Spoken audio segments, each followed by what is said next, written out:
हम बात करते हैं आज से 5000 साल पहले की। जो सबसे पुरानी सभ्यता है वो है कौन सी? सिंधु हड़प्पा सभ्यता, इंडस वैली हड़प्पा सिविलाइजेशन। हम उसकी बात कर रहे हैं। तो देखिए ध्यान से सुनिए, सबसे पुरानी जो सभ्यता थी वो कौन सी थी? सिंधु सभ्यता। हड़प्पा सभ्यता जो है वो सबसे पुरानी सभ्यता है। सिंधु सभ्यता के लोग जो थे वो भारत के मूल निवासी द्रविड़ लोग कहलाते थे। क्या कहलाते थे? भारत के मूल निवासी द्रविड़ लोग कहलाते थे। अब बात आती है कि सिंधु सभ्यता की खोज हुई कैसे, पता कैसे चला इसके बारे में। 1857 में कराची और लाहौर के बीच रेल पटरी बिछाने के दौरान जॉन ब्रंटन और विलियम ब्रंटन को दो प्राचीन नगर हड़प्पा और मोहनजोदड़ो के बारे में पता लगा। और इस सभ्यता का नाम हड़प्पा इसलिए रखा गया क्योंकि जब इन दो नगरों के बारे में पता चला, उसके बाद में जो उत्खनन का काम चालू हुआ, खोदने का काम चालू हुआ, पाकिस्तान के पंजाब प्रांत में स्थित हड़प्पा नामक स्थान पर पहली बार उत्खनन का खुदाई का काम चालू हुआ। इस वजह से इस सभ्यता का नाम क्या रख दिया गया? हड़प्पा सभ्यता रख दिया गया। ओके। हड़प्पा जो शहर था वो किस नदी के किनारे स्थित था? रावी नदी के किनारे स्थित था। जबकि मोहनजोदड़ो जो शहर था वो सिंधु नदी के किनारे स्थित था। चलिए दोस्तों, आगे अब हम बात करते हैं। उत्खनन के फलस्वरूप बहुत सारी जानकारी प्राप्त हुई जिससे इस सभ्यता के बारे में अनुमान लगाया गया। क्या लगाया गया? देखिए, तकरीबन 5000 साल पहले एक उच्च स्तरीय सभ्यता विकसित हुई थी जिसकी नगर नियोजन व्यवस्था उच्च कोटि की थी। लोगों को नालियों तथा सड़कों के महत्व का अनुमान था। सिंधु सभ्यता एक नगरीय सभ्यता थी। क्या थी? एक नगरीय सभ्यता थी। सिंधु सभ्यता के लोग ईंटों का प्रयोग करते थे। गुजरात का शहर लोथल सिंधु सभ्यता का एक प्रमुख बंदरगाह हुआ करता था। मोहनजोदड़ो में सबसे बड़ा भवन जो था वो कौन सा था?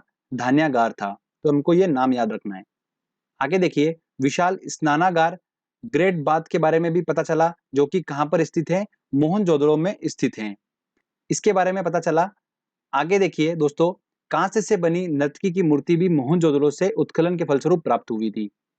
उत्खनन के फलस्वरूप ये पता लगा कि सिंधु सभ्यता के जो लोग थे उनकी जो अर्थव्यवस्था थी उसकी ताकत क्या थी? कृषि और पशुपालन।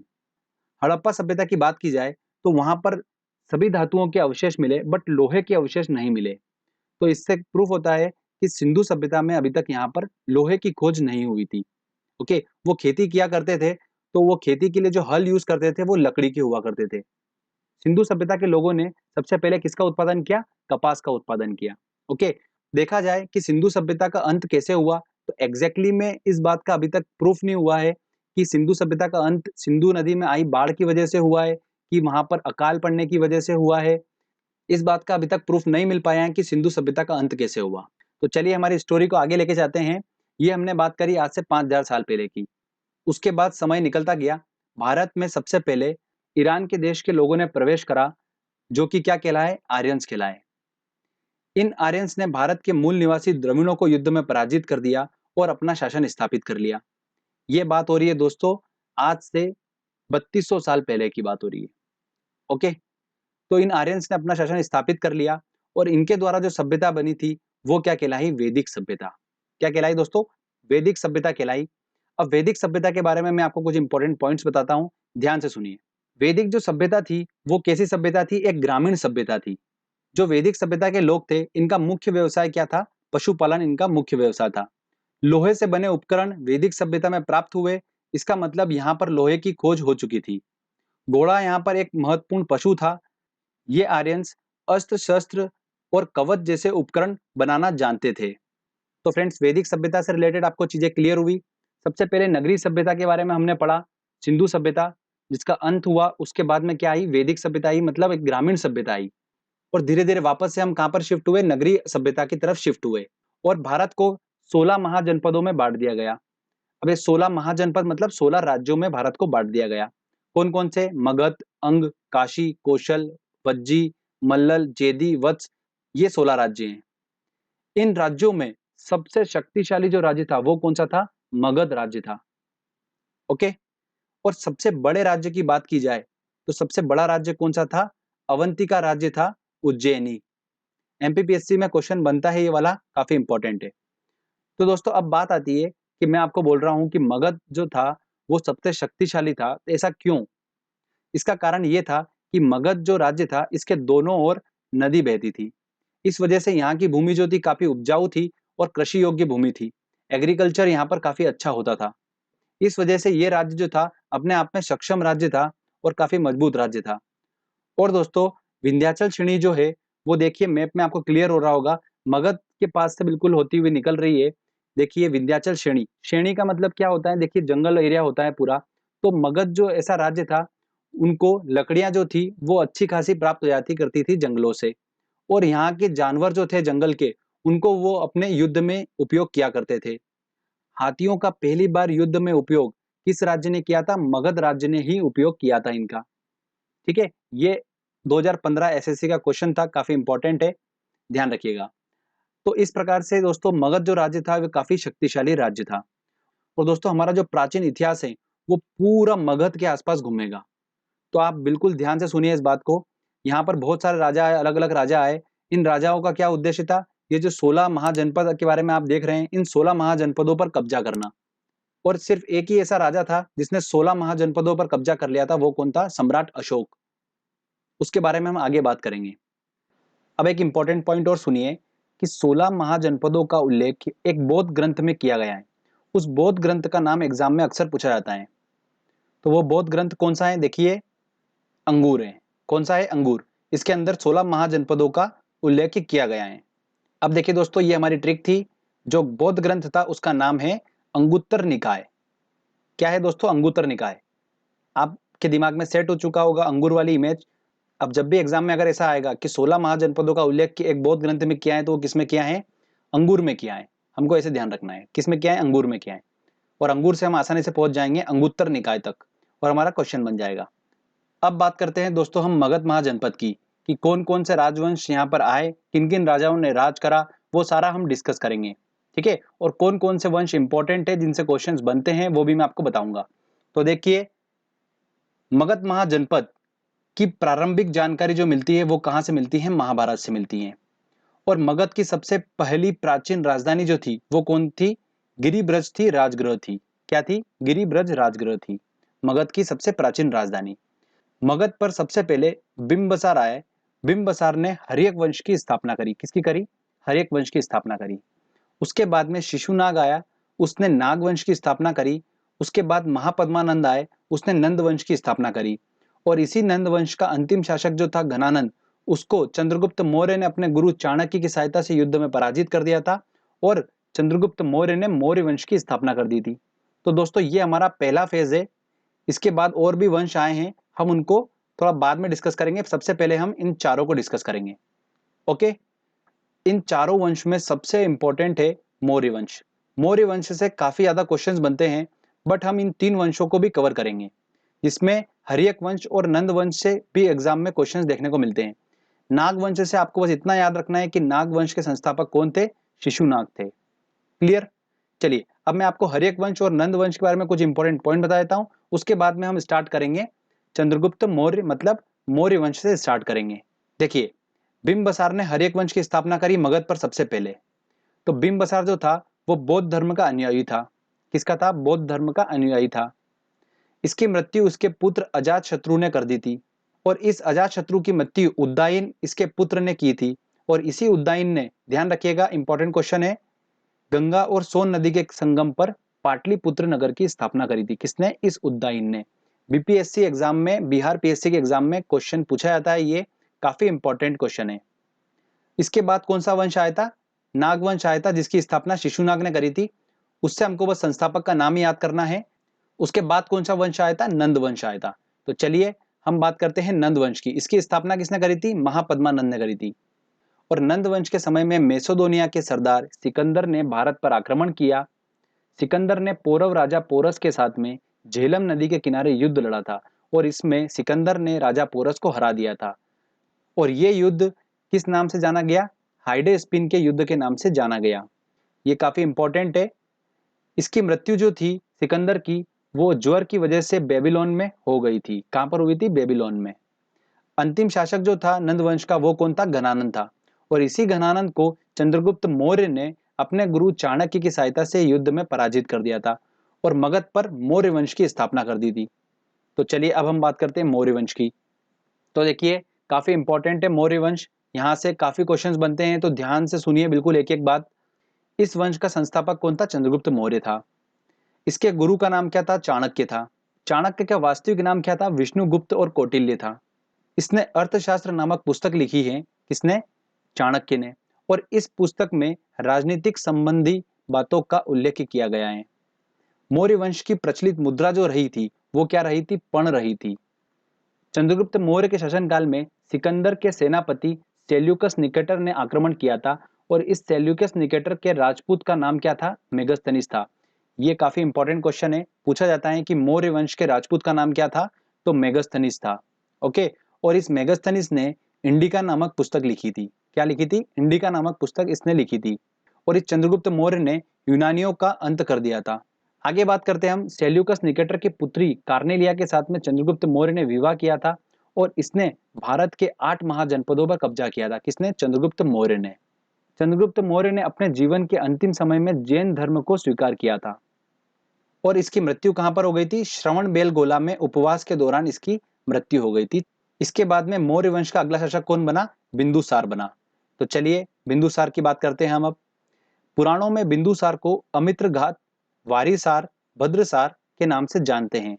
किस नाम से? अमित्रघात, वारिसार, भद्रसार के नाम से जानते हैं। बिंदुसार जैन धर्म का अनुयायी था। बिंदुसार के शासनकाल में तक्षशिला में विद्रोह हुआ था और बिंदुसार ने अपने पुत्र अशोक को विद्रोह दबाने के लिए भेजा था। अशोक ने न केवल विद्रोह को शांत किया था बल्कि वहां की प्रजा का प्रेम और विश्वास भी जीत लिया था। बिंदुसार ने भारत के 10 महाजनपदों पर राज किया था। इसके बाद अशोक अगला शासक बना मौर्य वंश का। अशोक की बात करते हैं। देखिए, ये सबसे सक्सेसफुल शासक था जिसने ऑलमोस्ट सारे जनपदों को जीत लिया था अशोक ने। तो देखिए बात करते हैं अशोक की। पूरे मौर्य वंश में अशोक सबसे महाप्रतापी शासक था। इसके शासनकाल में शिलालेखों का प्रचलन बढ़ा था। इन शिलालेखों की खोज सबसे पहले 1750 में फेन थेलर ने की थी और सबसे पहले 1837 में इसको जेम्स प्रिसेप ने इन शिलालेखों को पढ़ा था। तो खोज किसने करी थी? फेन थेलर ने की थी और सबसे पहले इन शिलालेखों को पढ़ा किसने था? जेम्स प्रिसेप ने पढ़ा था। ठीक है, ये काफी इंपॉर्टेंट क्वेश्चन है। प्रारंभ में तो अशोक जैन धर्म का अनुयायी था, लेकिन बाद में कलिंग युद्ध में भारी मारकाट के बाद इसने शस्त्रों को त्याग दिया था और इसने गौतम बुद्ध के शिष्य उपगुप्त से बौद्ध धर्म की दीक्षा ली थी। इस वंश का अंतिम शासक कौन हुआ? वृद्धत हुआ। एक नोट ध्यान रखिएगा, स्पेशली अशोक जो था वो देवानाम प्रिय के नाम से विख्यात था। देवानाम प्रिय। तो फ्रेंड्स, यहां पर हमारा ये मौर्य वंश खत्म होता है। इसके बाद में कौन सा वंश आया? चलिए मैं आपको बताता हूं। तो देखिए दोस्तों, हमने मौर्य वंश तक कंप्लीट कर लिया है।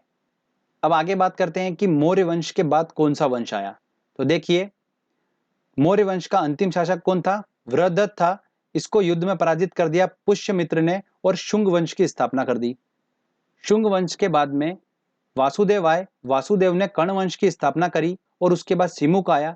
सिमुक ने सातवाहक वंश की स्थापना करी और उसके बाद में इस सातवाहक वंश के अंतिम शासक सातकर्णी को युद्ध में पराजित करा श्रीगुप्त ने और गुप्त वंश की स्थापना कर दी।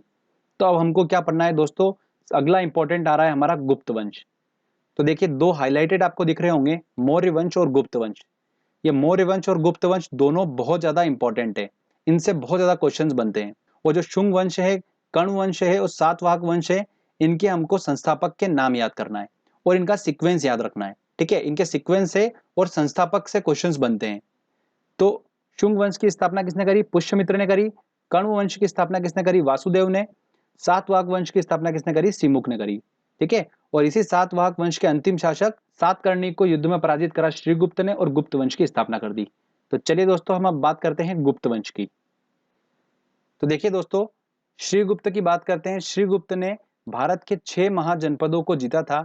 इसके बाद घटोत्कच आया और फिर चंद्रगुप्त प्रथम अगला शासक बना था। चंद्रगुप्त प्रथम आया। चंद्रगुप्त प्रथम ने लिच्छवी राजकुमारी देवी के साथ विवाह किया था। देखिए, काफी इंपॉर्टेंट है, नाम याद रखिएगा। लिच्छवी राजकुमारी देवी के साथ विवाह किया था। इसी ने भारत में गुप्त संवंत की स्थापना की थी। किसने? चंद्रगुप्त प्रथम ने। लिच्छवी राजकुमारी देवी का जो पुत्र था समुद्रगुप्त, वो चंद्रगुप्त प्रथम के बाद में अगला शासक बना। तो चलिए हम बात करते हैं अब समुद्रगुप्त की। समुद्रगुप्त संगीत प्रेमी था और इसने अपने सिक्कों पर वीणा बजाती हुई देवी की मूर्ति अंकित की थी। महापराक्रमी होने की वजह से इसे भारत देश का नेपोलियन कहा जाता था। किसको? समुद्रगुप्त को। इसके बाद में चंद्रगुप्त द्वितीय अगला शासक बना। चंद्रगुप्त द्वितीय जो था उसको किस नाम से जाना जाता था? विक्रमादित्य के नाम से भी जाना जाता है। यह भी एक महाप्रतापी शासक था। इसने भारत में शकों के आक्रमण को विफल कर दिया था। अब शकों के आक्रमण से आप क्या समझ रहे हैं? विदेशी आक्रमण को विफल कर दिया था। ओके, भारत के इतिहास में सबसे पहले चांदी के सिक्के चलाए थे, वो किसने चलाए थे? चंद्रगुप्त द्वितीय ने ही चलाए थे। कालिदास, आर्यभट्ट, वराहमिहिर, ब्रह्मगुप्त, सुश्रुत इत्यादि विद्वान इसी के शासन काल में थे। देखिए, तीन बता रहा हूं जो बहुत ज्यादा इंपॉर्टेंट है। कालिदास, आर्यभट्ट, वराहमिहिर, ये तीनों तो बहुत ही ज्यादा इंपॉर्टेंट है। ध्यान रखना, ये तीनों विद्वान किसके शासन काल में थे? चंद्रगुप्त द्वितीय के शासन काल में थे। और इनसे रिलेटेड कुछ इंपॉर्टेंट पॉइंट्स बता रहा हूं, वो देख लीजिए। आर्यभट्ट जो थे वो खगोल वैज्ञानिक और गणितज्ञ थे, और आर्यभट्ट ने सूर्य सिद्धांत की रचना की थी। किसकी? सूर्य सिद्धांत। अगला पॉइंट सुनिए, वराहमिहिर जो थे वो एक क्या थे? खगोल शास्त्री थे। ये एसएससी 2011-15 का क्वेश्चन है, 2 बार रिपीट हुआ है। आगे देखिए, कालिदास ने मेघदूतम और कुमार संभव की रचना की है। किसकी? मेघदूतम और कुमार संभव की। चंद्रगुप्त द्वितीय का शासनकाल भारतीय इतिहास का स्वर्ण काल कहलाता है। इसके बाद में अगला शासक कौन बना? कुमारगुप्त। कुमारगुप्त की बात करते हैं तो देखिए, नालंदा यूनिवर्सिटी की स्थापना किसने करी थी? कुमारगुप्त ने ही की थी। इसके बाद स्कंदगुप्त अगला शासक बना। स्कंदगुप्त की बात करते हैं तो इसने भारत में सबसे ज्यादा कृत्रिम झीलों का निर्माण कराया था। किसने? स्कंदगुप्त ने। इस वंश का अंतिम शासक कौन हुआ था? भानुगुप्त हुआ था। तो फ्रेंड्स, यहाँ पर हमारा ये गुप्त वंश जो है वो खत्म होता है। जो हम गुप्त वंश की बात कर रहे थे, ये गुप्त वंश का समय चल रहा था 250 ईस्वी से लेकर 500 ईस्वी तक। तो हम 500 ईस्वी तक तो आ गए। अब देखिए, इसके बाद हमारा एक छोटा सा सेक्शन बच रहा है। वो क्या बच रहा है? दक्षिण भारत के राजवंश, जैसे चालुक्य वंश, चोल वंश, ये सारे जो वंशज हैं, इन सबको हम, दक्षिण भारत के जितने भी राजवंश है, इनको हम एक सेपरेट लेक्चर में कवर करेंगे विद क्वेश्चन आंसर टेस्ट के साथ में। ओके, चलिए आगे हम बात करते हैं अब कुछ इंपॉर्टेंट पॉइंट्स की जो कि हमको पता होना चाहिए। भारत में वेदों की संख्या कितनी है? 4 है। वेद शब्द का मतलब क्या है? ज्ञान है। क्या है वेद शब्द का मतलब? ज्ञान। अब देखिए, 4 जो वेद है वो कौन कौन से, हमको डिस्कस कर लेते हैं। ऋग्वेद, ये सबसे प्राचीनतम वेद है और इसे संस्कृत भाषा का जनक माना जाता है। किसको? ऋग्वेद को। गायत्री मंत्र की रचना ऋग्वेद से ही की गई है। इसमें 10 मंडल व 1028 सूक्त हैं। ये 1028 दिमाग में छप जाना चाहिए, ठीक है। साम्यवेद की बात करते हैं तो इसको भारतीय संगीत का जनक माना जाता है। साम्यवेद को भारतीय संगीत का जनक माना जाता है। अगला बात करते हैं हम यजुर्वेद की। इसमें कृष्ण की उपासना का उल्लेख मिलता है यजुर्वेद में। और सबसे लास्ट आता है अथर्ववेद। सबसे आधुनिकतम वेद जो है वो कौन सा है? अथर्ववेद है। और जादू टोना टोटका अथर्ववेद से ही लिया गया है। अगला पॉइंट आता है हमारा, राजतरंगिणी पुस्तक के लेखक का नाम क्या है? कल्हण है। यह पुस्तक कश्मीर के इतिहास से संबंधित है। चीनी यात्री ह्वेंगसान हर्षवर्धन के शासनकाल में आए थे, जबकि चीनी यात्री फाहियान चंद्रगुप्त द्वितीय के शासनकाल में आए थे। ये बहुत ही इंपॉर्टेंट पॉइंट है, ध्यान रखिएगा। अगर आपको याद करना है, देखिए हर्षवर्धन का ह और ह्वेंगसान का ह, ये दोनों मैच करेगा तो आप कंफ्यूज नहीं होंगे। और फाहियान जो है वो चंद्रगुप्त द्वितीय के शासनकाल में आया था। बहुत ही ज्यादा इंपॉर्टेंट है। भारत का आइंस्टीन किसे कहा गया है? नागार्जुन को कहा गया है। तो फ्रेंड्स, यहाँ पर हमारा प्राचीन भारत का जो थ्योरी सेक्शन है वो कंप्लीट होता है। मैंने पूरी कोशिश करी है कि मैं स्टोरी के माध्यम से आपको पूरा समझाऊं। दोस्तों, अब हमारे सिर्फ 2 छोटे-छोटे टॉपिक रह जाते हैं। एक रह जाता है धार्मिक आंदोलन, जिसमें हम पढ़ेंगे बौद्ध धर्म, जैन धर्म को, और दूसरा हमारा जाता है दक्षिण भारत के राजवंश। ये दोनों टॉपिक बहुत जल्दी मैं अपलोड कर दूंगा, तो आप टेंशन बिल्कुल मत लीजिए। अभी जो हमने पढ़ा है अच्छे से, चलिए दोस्तों अब हम टेस्ट लगाते हैं और देखते हैं कि कितने क्वेश्चंस हम सॉल्व कर पा रहे हैं। बहुत ही इंपॉर्टेंट क्वेश्चंस मैंने इंक्लूड करे हैं, तो आप टेस्ट जरूर लगाइए। चलिए देखिए दोस्तों, हमारा पहला क्वेश्चन है, विशाल स्नानागार कहाँ मिला था? तो कहां पर मिला था? मोहनजोदड़ो में मिला था। तो आंसर क्या होगा? C answer. सिंधु घाटी के लोगों की एक महत्वपूर्ण रचना निम्नलिखित में से किसकी मूर्ति थी? तो कौन सी मूर्ति थी? नृत्य करती हुई बालिका। बी आंसर होगा। उस राज्य का नाम बताइए जिसने पहली बार युद्ध में हाथियों का इस्तेमाल किया था। तो किसने करा था? मगध राज्य ने करा था। तो क्या होगा आंसर? बी आंसर होगा। काफी इंपॉर्टेंट क्वेश्चन है। चलिए नेक्स्ट क्वेश्चन लेते हैं। सिंधु घाटी का बंदरगाह का क्या नाम था? तो बंदरगाह क्या नाम था? लोथल बंदरगाह। तो बी आंसर होगा। सिंधु अर्थव्यवस्था की ताकत थी। क्या थी सिंधु अर्थव्यवस्था की ताकत? कृषि थी। तो क्या आंसर होगा? ए आंसर होगा। सिंधु सभ्यता के घर किससे बनाए जाते थे? तो ईंटों से बनाए जाते थे, इसके साक्ष्य मिले थे, तो ए आंसर होगा। चलिए नेक्स्ट क्वेश्चन लेते हैं। हड़प्पा सभ्यता से अभी तक किस धातु की प्राप्ति नहीं हुई है? तो लोहे की प्राप्ति नहीं हुई, तो डी आंसर होगा। देखिए कथन ए बोल रहा है हड़प्पा तथा मोहनजोदड़ो अब विलुप्त हो गए हैं, ये बिल्कुल सही बात है। कथन आर बोल रहा है कि वे उत्खनन के दौरान प्रकट हुए, बिल्कुल सही। तो आर जो है वो ए की सही स्पष्टीकरण कर रहा है, तो देखिए ए और आर दोनों सही हैं। आर ए का सही स्पष्टीकरण कर रहा है, मतलब ए आंसर होगा। नेक्स्ट क्वेश्चन देखिए, प्रसिद्ध गायत्री मंत्र कहां से लिया गया है? तो कहां से लिया गया है? ऋग्वेद से लिया गया है, तो ए आंसर होगा। ठीक है, नेक्स्ट क्वेश्चन लेते हैं। किसकी सेना ने ग्रीक शासक सिकंदर के साथ झेलम नदी पर युद्ध लड़ा था? तो किसने लड़ा था? पोरस ने, राजा पोरस ने लड़ा था। तो क्या आंसर होगा? सी आंसर होगा। अगला क्वेश्चन देखिए, निम्नलिखित मगध के राजवंशों को क्रमानुसार अपने को जमाना है। देखिए नंद वंश, शिशुनाग वंश, मौर्य वंश और हर्यक वंश। सबसे पहले हर्यक वंश की स्थापना करी थी, उसके बाद शिशुनाग वंश, फिर नंद वंश और मौर्य वंश। तो 4 2 1 3, 4 2 1 3 मतलब बी आंसर होगा। ठीक है फ्रेंड्स, चलिए नेक्स्ट क्वेश्चन लेते हैं। बिंदुसार के शासन के दौरान अशांति कहां पर हुई थी? तो बिंदुसार के शासन के दौरान अशांति कहां पर हुई थी? तक्षशिला में हुई थी। उसके बाद बिंदुसार ने अशोक को वहां पर भेजा था। तो क्या होगा आंसर? ए आंसर होगा। चंद्रगुप्त मौर्य ने अपने अंतिम दिन कहां गुजारे थे? तो चंद्रगुप्त मौर्य ने अपने अंतिम दिन कहां गुजारे थे? श्रवण बेलगोला में गुजारे थे, डी आंसर होगा। देवानाम प्रिय के नाम से कौन विख्यात हैं? तो कौन विख्यात है? देखिए दोस्तों अशोक विख्यात था, मैंने आपको बताया था। तो क्या आंसर होगा इसका? बी आंसर होगा। चलिए नेक्स्ट क्वेश्चन लेते हैं हम। इंडिका किसने लिखी है? इंडिका पुस्तक किसने लिखी है? देखिए मेगस्थनीज ने लिखी है। तो क्या आंसर होगा? ए आंसर होगा। मौर्य दरबार में ग्रीस के राजदूत का क्या नाम था? तो क्या नाम था राजदूत का? नाम मेगस्थनीज था। अशोक ने किस बौद्ध साधु से प्रभावित होकर बौद्ध धर्म को अपनाया था? तो उसने उपगुप्त से शिक्षा ली थी, मतलब इसका आंसर क्या होगा? बी आंसर होगा। चलिए नेक्स्ट क्वेश्चन लेते हैं।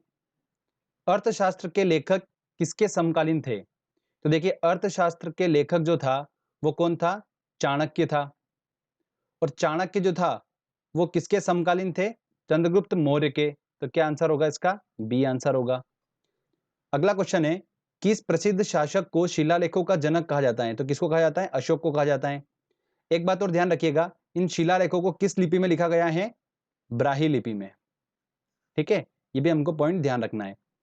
मौर्य वंश के तत्काल बाद किस वंश ने आकर राज किया था? तो मौर्य वंश के बाद कौन सा वंश आया था? देखिए दोस्तों शुंग वंश आया था, उसके बाद आया था कौन सा? कर्ण वंश आया था, उसके बाद सातवाहक वंश आया था।